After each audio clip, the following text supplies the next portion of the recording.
छोटे से विलेज में खड़ी थी खबरे की हवेली। यह हवेली एक बीते जमाने की निशानी थी। इसकी भव्यता फीकी पड़ चुकी थी और उसकी जगह एक अजीब सन्नाटा छा गया था। विलेज वाले हवेली के गोष्टियां होने की कहानियां फुसफुसाते थे। वे अजीब वॉइसों और बेचैन करने वाली सोलों की बातें करते थे।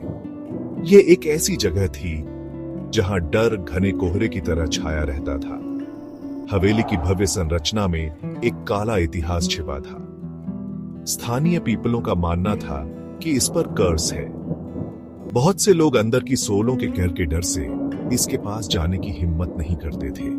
हवेली एक दुखद अतीत के मूक प्रहरी की तरह खड़ी थी।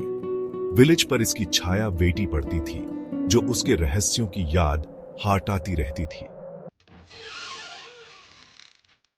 रोहन, एक युवा पत्रकार, हवेली की पहेली की ओर खींचा चला आया। उसने कहानियां सुनी थीं, अलौकिक शक्तियों की फुसफुसाहट सुनी थी। ट्रूथ चाय की प्यास से प्रेरित होकर उसने जांच करने का फैसला किया। रोहन का मानना था कि कहानियों में अंधविश्वास से बढ़कर कुछ और था। वह हवेली के रहस्यों को उजागर करने के लिए दृढ़ था। विलेज में उसके आगमन पर लोग डर गए। विलेज वालों ने उसे उन खतरों से आगाह किया जो उसका इंतजार कर रहे थे।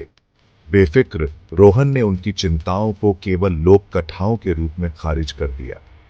अपने कैमरे और अज्ञात की प्यास के साथ उसने हवेली में कदम रखा।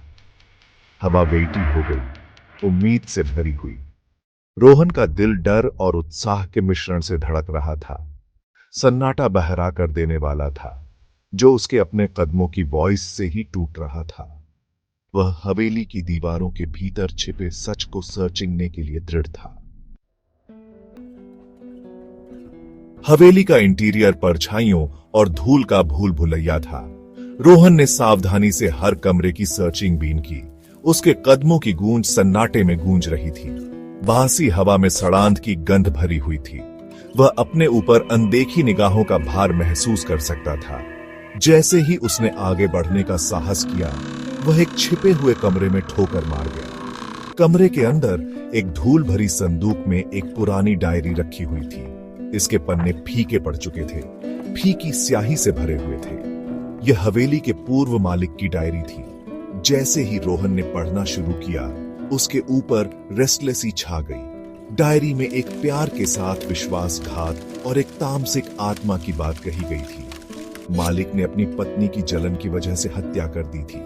उसकी आत्मा शांति न पा सकी, हवेली की दीवारों के भीतर फंसी रही। डायरी अचानक समाप्त हो गई, जिससे रोहन के मन में उत्तर से ज्यादा प्रश्न रह गए। रोहन की रीढ़ की हड्डी में एक ठंडी कंपकपी दौड़ गई। उसने अपना नाम फुसफुसाते हुए सुना, जो खामोश हवेली में गूंज रहा था। आवाज में दर्द था, बर्फीली निराशा से भरी हुई थी।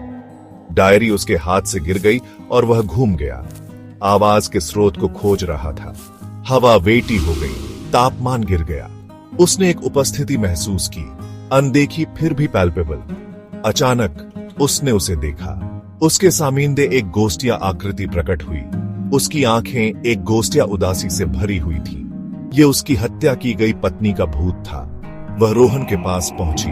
उसके स्पर्श से उसकी रीढ़ की हड्डी में सिहरन दौड़ गई। उसकी आवाज, एक शोकाकुल फुसफुसाहट ने उससे उसकी मृत्यु की ट्रूथ चाय का खुलासा करने की विनती की। उस पल में रोहन समझ गया, वह सिर्फ एक पत्रकार नहीं था, बल्कि एक भयानक त्रासदी का गवाह था।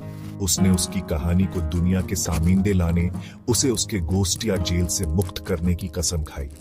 हवेली से निकलते हुए रोहन अपने साथ भूत की दलील का भार लेकर गया। खबरें की हवेली का सच सामने आ जाएगा।